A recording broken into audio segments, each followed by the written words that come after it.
తాతగారు, నా పేరు సైరా, తను అరుణ్, తను ఆర్య. మేము ఇండియాలో ఉన్న ముంబై నుండి వచ్చాం. మా అంకుల్ కాంగర్ ఫారెస్ట్లో అంతరించిపోతున్న కోతుల జాతి ఉంది. దాని మీద పరిశోధన చేయడానికి అక్కడి నుంచో కోతిని తీసుకురమ్మన్నారు. మేము అందుకే ఈ ఫారెస్ట్కి వచ్చాం. ఇంతలో ఈ కోతి కనపడింది. మా అంకుల్ చెప్పిన కోతి ఇదే అనుకొని దాని వెనకాలే పరిగెత్తాం అని చెప్తుంది సైరా. ఇంతలో ఆ కోతి ద్వారం నుండి లోపలికి వచ్చింది. మీరు కూడా దాని వెనకాలే ఇక్కడికి వచ్చారు అంతే కదా అంటాడు పెద్దాయన. అవును తాతగారు, సరిగ్గా చెప్పారు. మీరు చాలా తెలివైన వాళ్ళు అంటుంది సైరా. సరే సరే, చూడడానికి మంచి పిల్లలాగా ఉన్నారు. నాకు తెలిసి మీ అంకుల్ అన్నట్టు ఇక్కడ అలాంటి కోతులేమీ లేవు.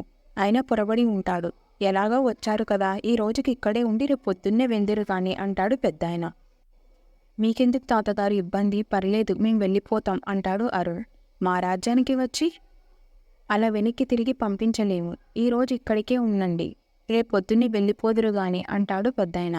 మా జీపు బ్యాగులు ఫారెస్ట్ బయటే వదిలేశాను తాతగారు, మేము వెళ్ళిపోతాం అని అంటారు ముగ్గురు.